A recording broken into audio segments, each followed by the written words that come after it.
Fala galera, beleza? Matheus Forte na área, você está no canal Física para Forte. Podem ver aqui que estou um pouco diferente, passei o cabelo na régua. É assim que a gente fala aqui no Rio, quando corta o cabelo bem baixinho assim. Como é que é no seu estado? Bem, mudei aqui o visual, acabei de voltar da rua mesmo e já vim fazer um vídeo aqui para vocês. E agora eu vou resolver a questão seguinte da SpaceX, como vocês já podem ter notado no título do vídeo. Então, essa questão ela é bem tranquila de ser resolvida. Porém, como eu já expliquei aqui, ao invés de fazer um vídeo de 3 minutos, vou então usar esse vídeo para tentar detalhar o máximo possível. Eu espero que vocês relembrem ou aprendam algo de novo. Então a questão vai aparecer na sua tela, dá aquela lida e acompanha aqui. Valeu!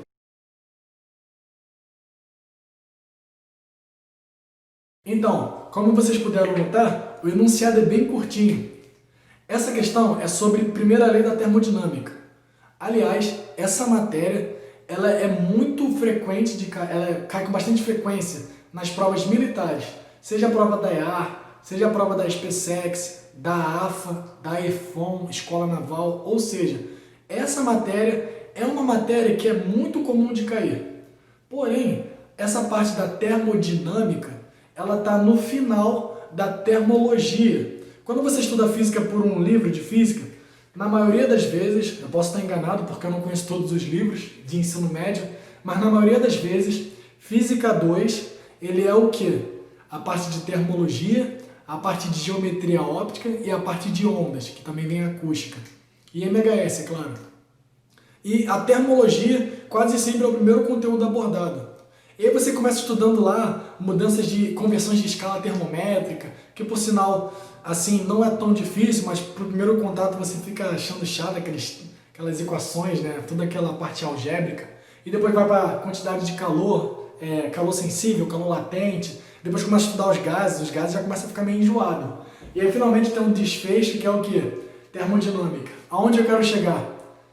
Nessa parte, a galera já está desmotivada, já está de saco cheio, já está por aqui, ó, de termologia. E aí que tá. Os caras, a banca que faz o concurso, ela sabe disso. Então, ela gosta de buscar exatamente naquele trecho onde a galera desanima de estudar. Além disso, a termodinâmica, ela é o desfecho de tudo que você aprendeu na termologia. Tudo que você aprendeu na termologia será exigido aqui, desde converter Kelvin para Celsius, entender como um gás funciona, também as trocas de calores, enfim. Vamos então para a nossa questão. A questão, antes de eu resolver a questão em si, eu vou usar esse vídeo para relembrar vocês alguns conceitos, ou talvez ensinar. Quais seriam eles? A primeira lei da termodinâmica, ela vem para falar sobre a conservação da energia.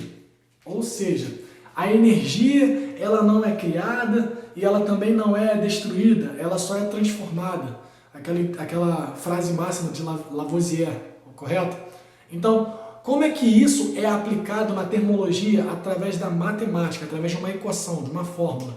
Através dessa aqui, ó. Δu, que é variação da energia interna, isso é igual a Q, que é a quantidade de calor trocada com o meio externo, menos trabalho, que nesse caso aqui trabalho não é ocupação, é a definição de trabalho para física, ou seja, transferência de energia, ok? Você dar ou receber energia. Aliás, tudo aqui é energia, seja ela pela unidade Joule ou seja ela também pela unidade caloria. No caso é energia, ok? Então, vamos entender como que isso aqui se expressa nesse desenho aqui, para que fique um pouco mais fácil de você compreender. Vamos lá, imagine que você tenha um cilindro. E dentro desse cilindro você tem um gás confinado, ou seja, o gás está aqui. Ó. Eu era para ter desenhado alguma coisa ali, mas vai ficar assim mesmo em branco. E aí, esse cilindro, essa parte aqui de cima, é a única superfície desse cilindro que é móvel, porque toda essa parte azul aqui, ela é rígida, como uma parede de uma panela de pressão. A pressão lá dentro está aumentando, mas a panela não vai estufar. Ela pode até explodir, mas ela não vai dilatar ou vai encolher, se você aumentar ou diminuir a temperatura, ok? Então a única coisa que se move é esse ângulo. E o que eu vou propor aqui para vocês? Imagine que eu pegue esse cilindro com esse gás aqui dentro e do nada acenda uma chama debaixo dele. Bem, essa chama vai aquecer o gás ali dentro. Uma vez que o gás ali dentro comece a aquecer, o que vai acontecer com as moléculas que compõem esse gás? Uma das primeiras coisas que você aprende na termologia é que a temperatura de um gás está relacionado com o grau de agitação molecular. Em outras palavras, quanto maior a temperatura de um gás, mais agitado ele é, mais rápido ele vibra. Todo mundo compreende que ao botar uma chama embaixo de um cilindro, bem, o gás lá dentro, todo o cilindro vai esquentar, a temperatura vai aumentar. Logo, o gás ali dentro vai começar a se movimentar mais rápido. Mas o que tem a ver o movimento do gás com a temperatura? Esse movimento dessas moléculas nós chamamos de energia cinética molecular, mas é muito melhor descrita como energia interna, ou seja, energia térmica. O que eu quero dizer? Essa energia cinética das moléculas nós apenas chamamos de energia térmica, tudo bem? Ok, então uma vez que você põe essa chama aqui embaixo, esse calor que a chama está transmitindo para o cilindro e para o gás ali dentro, vai entrar e vai ficar conservado nessas moléculas do gás. Aí que tá. Vocês também concordam comigo que esse cilindro aqui, a partir do momento que esse gás começar a ficar mais agitado, esse cilindro ele vai começar a subir, como se ele estivesse expandindo.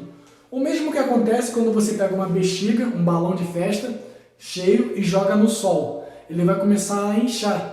E vai chegar um momento que ele vai explodir, porque o balão não vai sustentar, não vai conseguir esticar tanto, por mais que ele seja de borracha.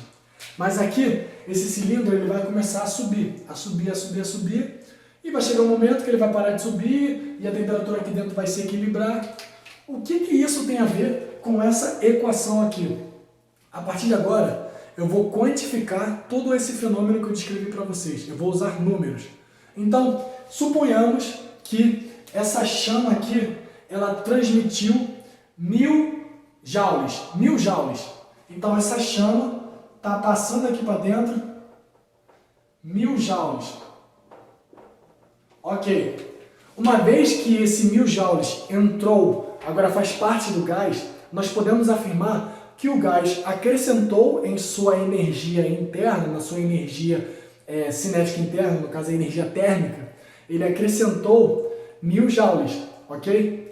E aí que vem o primeiro nome, o ΔU. O ΔU é variação de energia interna, ou seja, a variação dessa energia cinética molecular. Perceba que eu estou aqui calculando o quanto que variou e não o quanto que ele tem no momento. Isso é diferente. Aqui eu estou calculando o quanto que ele variou, no caso ele acrescentou 1000 joules, mas em algum momento eu sabia o quanto que ele tinha antes de receber 1000 joules? No caso a nossa letra U? Não, eu não sei.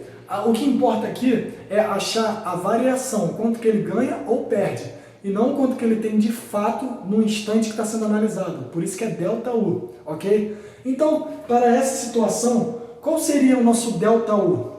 O quanto que o gás tem nesse exato momento? 1000 joules a mais, ok? E o quanto que ele recebeu de fora, do meio externo? Lembrando que a letra Q é o calor trocado com o meio externo. Então ele recebeu 1000 joules e ele ficou com 1000 joules. Beleza? Mas, perceba que esse cilindro, ele subiu. Aí que tá. O cilindro, ele subiu por vontade própria? Não. O cilindro é um objeto inanimado, ele não possui energia dentro de si mesmo. Ele está aqui paradinho. Quem fez o cilindro subir? Você vai responder, o gás empurrou o gás empurrou esse êmbolo para cima. Acertou, miserável! Fazendo uma força devido a esse aumento dessa energia interna dele. Isso é verdade. Só que quando o gás empurra esse êmbolo para cima, o que está acontecendo ali? O gás está transferindo a sua energia para o êmbolo, pois é por isso que nós podemos afirmar que o êmbolo subiu, pois quando o êmbolo sobe, ele está acumulando energia. Energia essa que é relacionada à altura. Perceba que ele vai ganhar uma altura a mais aqui, ó. Ele sobe uma altura Hzinho.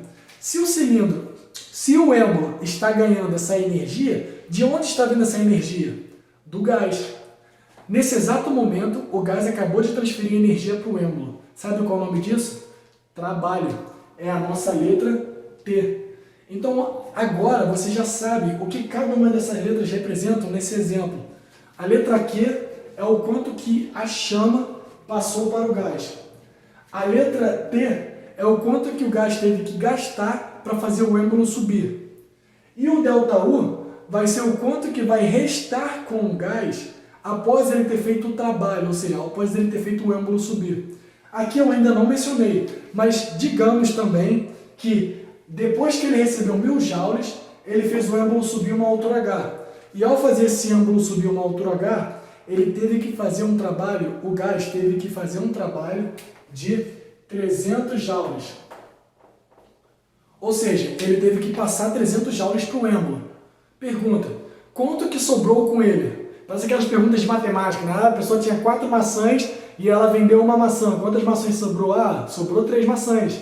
Então, ele tinha 1000 joules, ele gastou 300, quanto que sobrou com ele? 700. Só que, qual o nome que nós damos para esses 700 joules? 700 joules é o quanto que sobrou com ele, é o nosso ΔU. O ΔU dessa situação vale 700 joules. Como expressar isso matematicamente numa equação? Seria isso aqui, ó.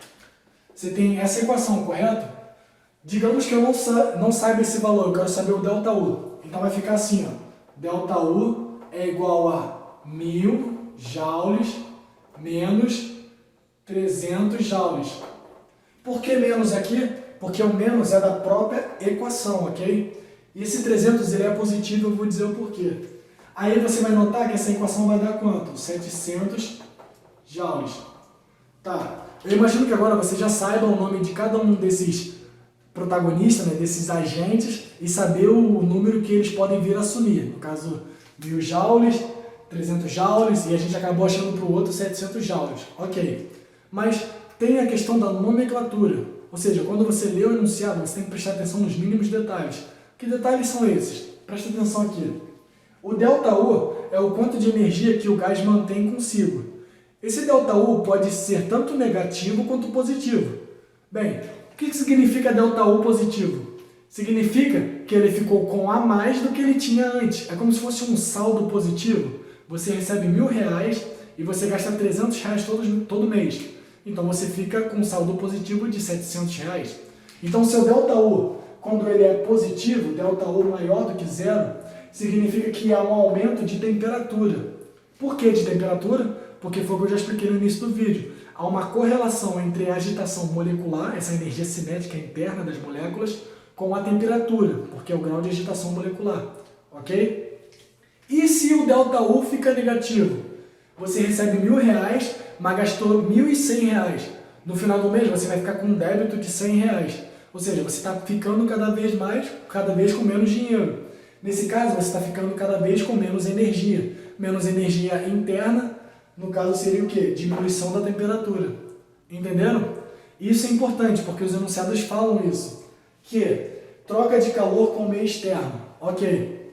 Que é maior do que zero é quando ele ganha calor. Que é menor do que zero é quando ele perde calor. Nessa situação aqui, eu já pus o número de 1000 joules. Mas eu também sei que é positivo, por quê? Porque ele está recebendo calor. Também pode acontecer o processo de ele perder calor. Isso pode acontecer. Não foi a situação que eu queria aqui. Existem várias situações, mas não foi essa. E agora, o detalhe mais importante. Trabalho. O trabalho no gás. Ou seja, o gás ele pode tanto realizar, como também o gás pode sofrer trabalho. Ou, no caso, realizar um trabalho sobre o gás. Aí, essa parte da nomenclatura é muito importante. Isso pega muita gente nos concursos. Quando o gás realiza trabalho, significa que ele, o gás, está transferindo energia. Então, quando o gás transfere energia, significa que é um trabalho positivo. Conceito esse que é abordado na Física 1, na parte de trabalho e energia. Quando o gás recebe um trabalho, ou seja, sofre um trabalho, o trabalho é realizado sobre ele, aí o trabalho sobre ele é um trabalho negativo, ok? Se o trabalho for negativo, perceba que menos com o menos que já está aqui, vai ficar positivo. E é aí que está o detalhe que muitos erraram na hora da prova. Outra forma também de você poder entender essa análise do trabalho é você enxergar se o volume que o gás ocupa fica cada vez maior, então a gente fala que está expandindo, ou se o volume que o gás ocupa fica cada vez menor. Então a gente fala que está contraindo, está sofrendo uma compressão. Perceba que aqui o gás está ocupando cada vez um volume maior. Se o volume que ele ocupa é cada vez maior, o trabalho é positivo. Se o volume que ele ocupa é cada vez menor, que seria eu pressionar esse êmbolo para baixo, e o gás fica cada vez mais comprimido, aí o trabalho é negativo. Essa também é uma outra forma, uma segunda forma de você poder também interpretar a transferência de energia do gás para o êmbolo ou para qualquer outro objeto. Então agora eu vou finalizar o vídeo resolvendo a questão da SpaceX com vocês, depois dessa breve explicação. Olha só, percebam que eu fiz uma pequena mudança. Agora nós estamos indo daqui, da direita, para a esquerda. Então, olhem, aqui tem uma chama aqui embaixo. Essa chama está representando que o meio externo está transmitindo o calor, ou seja, passando esse calor para aqui dentro do êmbolo, para dentro do cilindro, ou seja, para o gás. Então, se está passando o calor para cá, a letra Q, que é a troca de calor, ela será positiva. Então, o valor que você vai pôr aqui vai ser mais 300 joules, ok? Só que o que ele diz? Um agente externo faz um trabalho sobre o gás. Quando ele fala agente externo, é aquela noção de que o gás ele vai ser comprimido. Então, é a mesma coisa que alguém vir aqui e começar a pressionar esse êmbolo. É quando você pega uma seringa e começa a pressionar o ar ali dentro. Você está fazendo um trabalho sobre o ar que está dentro dessa seringa, certo? Então, quando você começa a pressionar aqui e começa a comprimir esse gás, o trabalho ele vai ser negativo. O enunciado fala que é 600 joules, mas não falou o sinal, porque o detalhe está no texto, quando ele fala que um agente externo realizou um trabalho sobre o gás. Então, aqui, o trabalho ele será menos 600 joules, porque o volume está diminuindo. E agora é a parte mais fácil, expresse isso matematicamente. Nós vamos usar essa equação aqui, e aí ficaria como? Assim, ΔU é igual a 300 menos 600. Então, ΔU é igual a 900 joules. Essa é a nossa resposta. Ele vai ter ganhado 900 joules de energia, que vai se manifestar na variação da energia interna do gás. Entenderam? É bem tranquilo, né? Vale a pena vocês darem um gás nessa matéria, seja qual for o seu concurso. Vale muito a pena você se dedicar a esse conteúdo. Espero que tenham gostado e até a próxima.